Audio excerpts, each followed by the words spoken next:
Thanks for tuning into Hot Rod Heresy.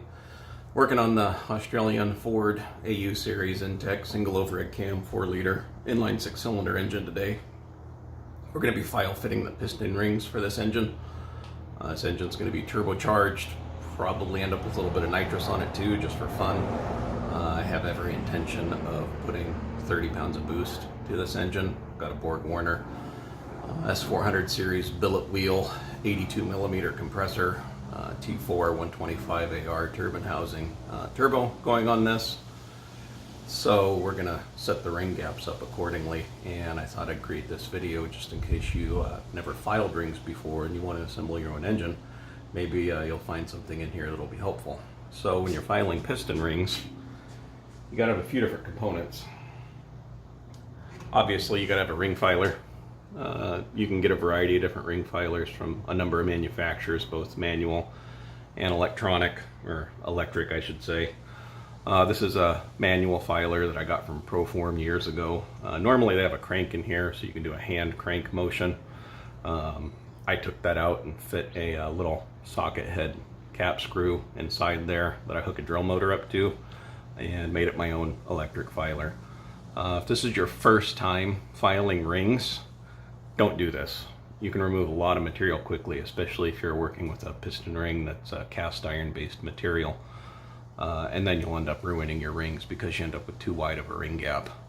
I've built somewhere around, I don't know, 53 engines or something like that. That doesn't make me a professional, I'm just a hobbyist.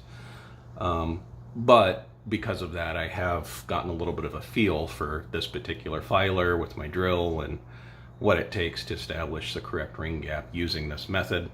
Plus I'm lazy and I'm impatient, so this is the deal as far as I'm concerned. It's convenient to have a vise that you can clamp it in, or you can see the filer's got mounting holes in it so you can mount it to a workbench or table or whatever if you don't have a vise. Obviously an electric drill from my homemade electric filer. You need feeler gauges because you use feeler gauges to check your ring end gap. It's good to have a small fine cut file. Jeweler's file works good, or if you have a small stone because you want to deburr the rings after you file them. The filing process will leave a little bit of a burr on the end of the ring, and you don't want to leave that in there. It can scratch up the cylinder, it can beat up the piston. And ideally, a ring squaring tool makes life a lot easier. You can see the step machined in this, and it helps you push the piston rings down into the bore and make sure that they're square so that when you're checking the gap, you get an accurate measurement. If you don't have one of these, then using one of your pistons to square up the rings will do just fine. That's how most guys do it. I don't have the right size ring squaring tool for this particular engine, so I'll be using a piston today.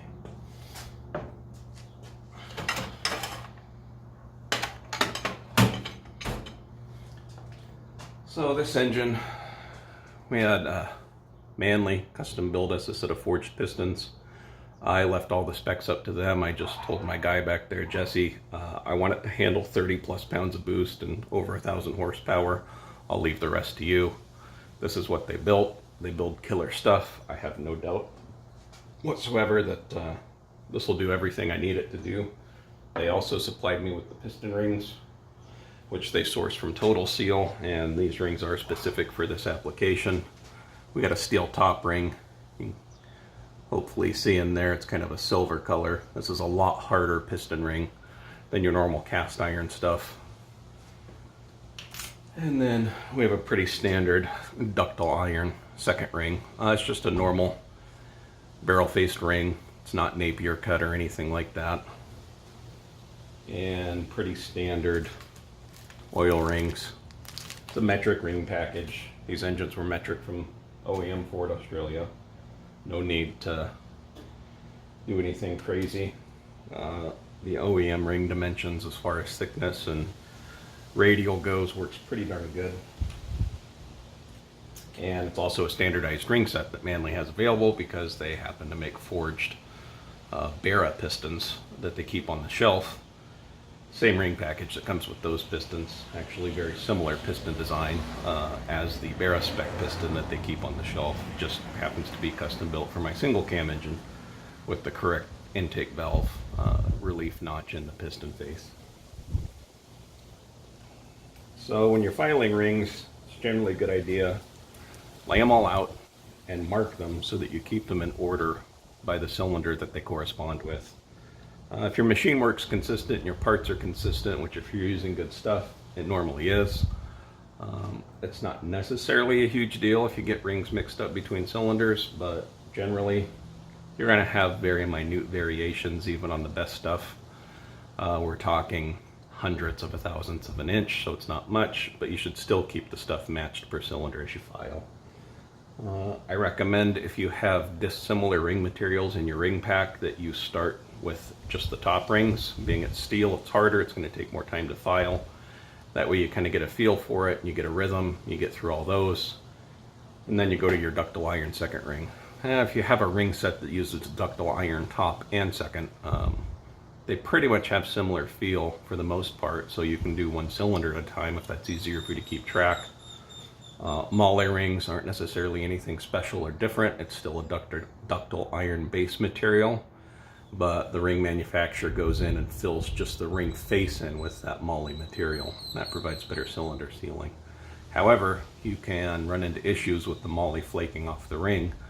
If you have an extremely high cylinder pressure application like this engine will be, or if you do run into any detonation, which is bad news in and of itself, a molle ring is definitely going to be the first thing that experiences failure in terms of flaking material off.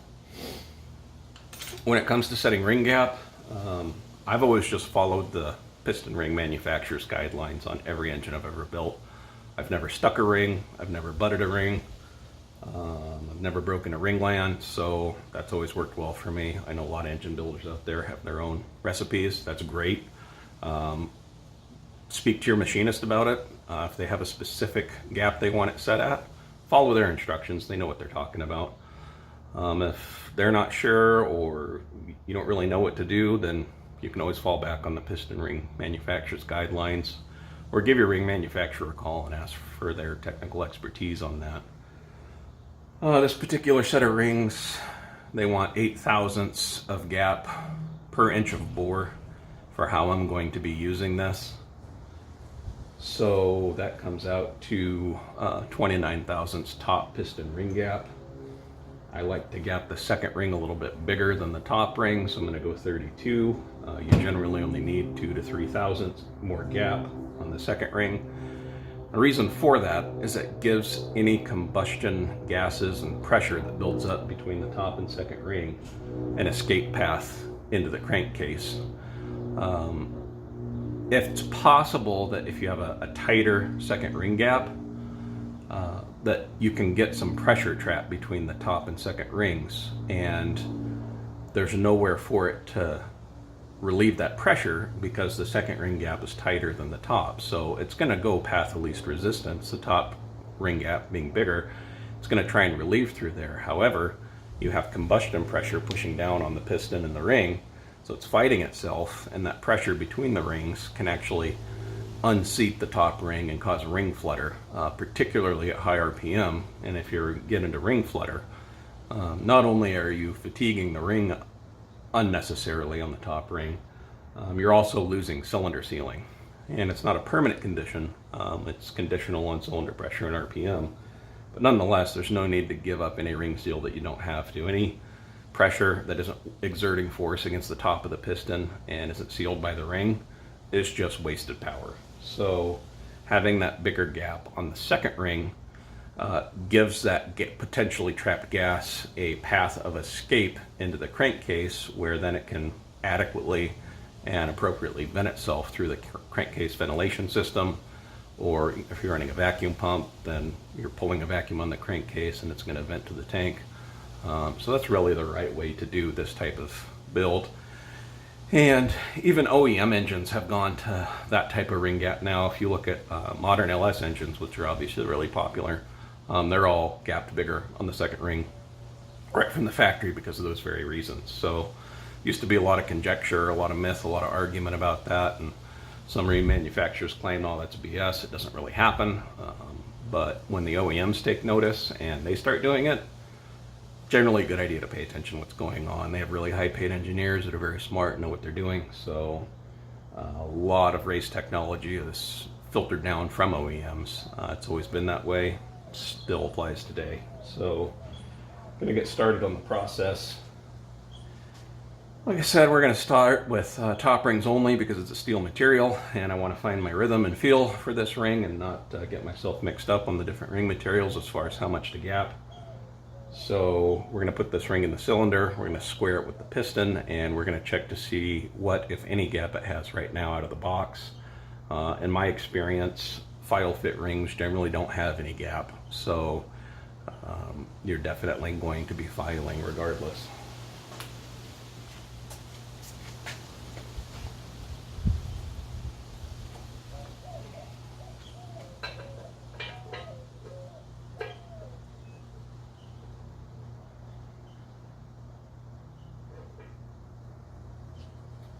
Now when you're squaring the ring and the bore and you're using a piston, you want to make sure that you push it down far enough to where the piston skirt is actually engaging in the cylinder. Your ring lands are actually smaller OD than your piston skirt, so your piston to wall clearance is created at the skirt, and the skirt is what stabilizes the piston and the bore. So if you only push your rings down as far as your ring lands, chances are you're not actually going to have that ring square in the cylinder. You got to go down far enough to where it's in the skirt. I just pushed that ring down, and as I suspected, it has no gap whatsoever. So we're going to go ahead and start the ring filing process.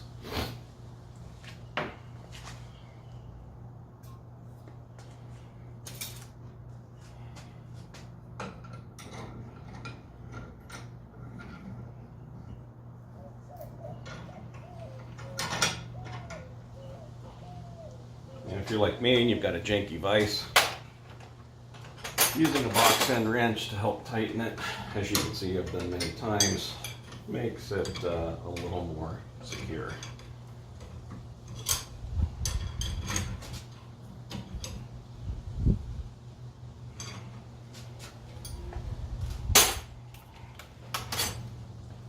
I just take my drill, open up the chuck, put it over the screw, tighten up the chuck on it.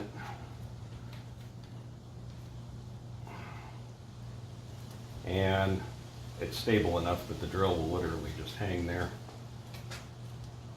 So we're starting in cylinder 6, top ring. Some guys tell you to squeeze the ring together and file both sides at once. It does make the job faster. If you're careful, you can just do one side as well. That's kind of how I've always done it. It's just easier on the fingers. And you just want to make sure that you're holding the ring square to the ring filing tool. Otherwise, you're going to end up filing the ring at an angle, and so you might get the gap towards the inner part of the ring, but it's still going to be tight on the outside.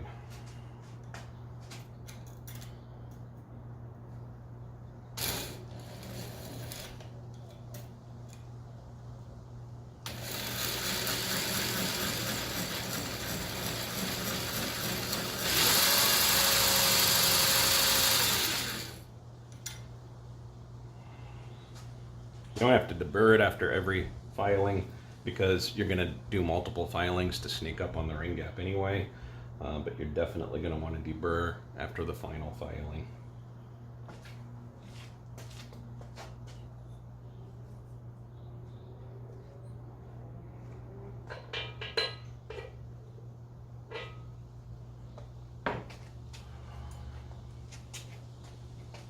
So use your feeler gauge. We're doing the top ring at 29 thousandths, and it's basically a go, no go. You want a nice snug fit to the gauge, but you don't want it to be sloppy, otherwise your gap is off.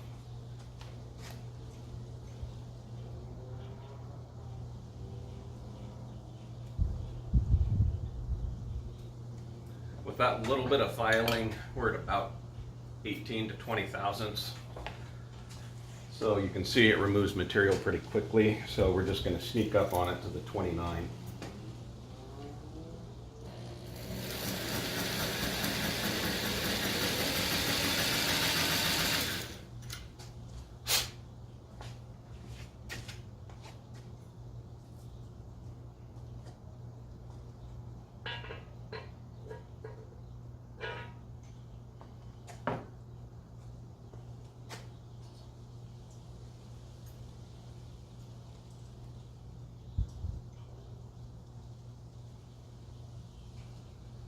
Right there, 29 on the money.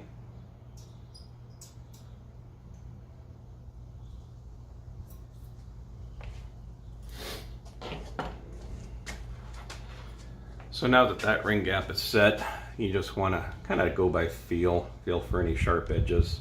You don't want to get real aggressive with your file or your stone. It doesn't take much to break the sharp edge.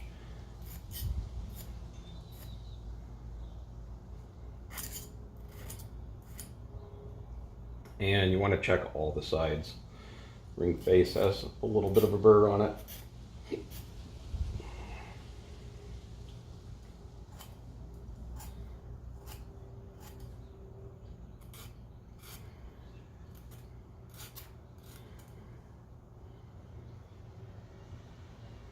Good rule of thumb is if you can catch your fingernail on it, you've got a burr and it needs to be removed. That's pretty much true in engine assembly, period. If you can catch your fingernail on it, it's a problem.